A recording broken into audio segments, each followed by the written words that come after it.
Hey guys, how's it going? Welcome to this video. All right, so we're doing a general video on whole overheating. On overheating. So if you guys have a vehicle that's overheating, I'm going to tell you guys how you guys could diagnose it, what you guys could look for, and how you guys could fix this situation. So basically, there are a couple components if your vehicle is overheating, all right, that you guys could look for. Definitely want to check out the coolant, just to make sure that you guys have enough coolant in your reservoir and in your radiator. If you guys can get through your radiator, new cars these days, it all goes through the reservoir, but you guys want to make sure that that's all filled up. All right, radiator fluid is not expensive, and topping it off, you guys, it will save you so much issues in the future, as far as any kind of issues with damage to your radiator, your engine, and other major parts in your vehicle. All right, so that's the first thing you guys want to do. If you guys have a radiator that's topped off, enough coolant in there, obviously you guys will want to move on to other things. The coolant temperature sensor, guys definitely want to swap that out. A lot of these issues come about when your car has over 100,000 miles, 125,000 miles, 140,000 miles. You start having these issues where you have to swap out parts. It's just part of owning a car. All right, most of the time the coolant temperature sensor, they're easy to swap out, they're inexpensive. Probably definitely should do it as part of your maintenance anyway, so don't take guesses on the coolant temperature sensor. A lot of times you will get maybe a code for overheating. I'm not quite sure if you do get codes for the coolant temperature sensor going out. There might be a chance that's the case. If you guys have an overheating issue with a check engine light and it's pointing to a code for the coolant temperature sensor, then that's your fix right there. Just change out the coolant temperature sensor, you're okay. Secondly, you probably want to change out the thermostat. For the most part, the thermostat is very easy to get to. It's the top hose, and it always goes straight to your engine. Most of the time, it's an easy part to replace. It's not expensive if you get on eBay or Amazon, and it's fairly easy to replace, and you guys want to do that probably as a maintenance every 125,000 miles. If you guys have a vehicle with high mileage and older vehicles, and there is no sensor for the thermostat. It's not one of those things where you guys just want to, take the part out, clean it up, and try to fix. There's no point to that. Don't do that. It's not worth it. It's gonna eat up your time. Every time you do that, you're gonna have to drain the system. A lot of times you gotta drain the system.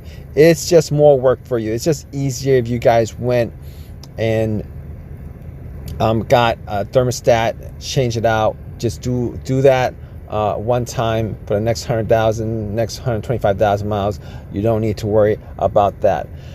A third thing is, it could be the water pump that's your problem. If you guys have a vehicle with an electrical water pump, you guys definitely want to make sure that that water pump is working, particularly if it's an electrical water pump. If you guys do get a code for an electrical water pump malfunction, that's your fix right there. Just swap it out. It'll fix your issue. I don't know if there is generally a code for the water pump malfunctioning. Some vehicles do, newer vehicles do, and it's an obvious one if you guys have leaking coolant leaking from the water pump itself. And now, if you guys have a mechanical water pump, there is a good chance that there's probably not a problem there, because unless you have leaking from the water pump area, from the gasket area, it's probably not a problem with the water pump that's causing your vehicle to overheat. That's not 100% always the case, but if you have a vehicle that's 150,000 miles, 125,000 miles, over 100,000 miles, maybe you guys, if it's easy to get to, as far as the water pump is concerned, maybe you guys should swap that out. However, there are water pumps that's connected to the timing chain, and if you don't have a leak, you definitely do not want to do that job or pay to do that job, because that's going to range in the $1,000 to $1,500 to maybe $2,000 these days. All right, so other things that we can look at is the radiator being clogged. I will tell you guys this. Here's a trick you guys can do to check whether the radiator is clogged or not. If your heating system works, if you turn on your heat and your heating system works, there's a good chance that your radiator is not clogged.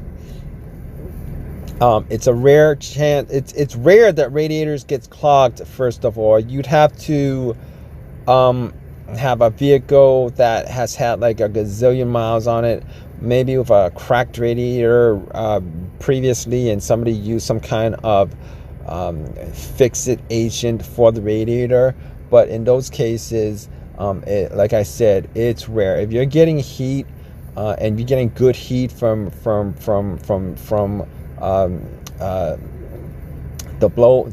vents, if you're getting good heat from the vents, it means that the coolant is going through the system. It has to go through the heater core in order to produce that heat in most vehicles. Obviously, if you guys have a new vehicle or a hybrid vehicle, a lot of them actually have electrical heaters. Some of them do have electrical heaters, but if you have a regular radiator system for your vents, heating vents, that's probably the thing, the least you have to look for as far as clogging issues is concerned. But let's talk about, if you guys went through all that and you guys still have an issue, let's just think about what could cause this issue. All right, you guys want to probably check your reservoir to see whether the coolant is boiling or not. If you guys have an issue where the coolant is boiling, there is maybe a chance, if you guys did all of that and it still hasn't fixed your issue, there is a chance that maybe the gasket on the cap could cause an issue where it's not vacuum tight. A lot of times with these, particularly with, I would say most of the time, your radiator cap has to be, this is not in all cases, all right? Some cases the system needs to be absolutely 100% vacuum tight, meaning that it needs to be, the radiator cap needs to be vacuum tight. If it's not vacuum tight, if it's not a sealed off system, it actually causes that boiling in your radiator. You might want to just change your cap up. Radiator cap, reservoir cap, you might just want to spend some money and change those up. They're not expensive, that it's easy to do, you know, and it's relatively speaking, it's nothing in when it comes to repairs and stuff like that. In any case, if you guys like this video, definitely leave a comment in the comment section. Let us know whether you guys have any questions or have any comments about the content. Please subscribe, please give a thumbs up, all that good stuff, guys. Take care.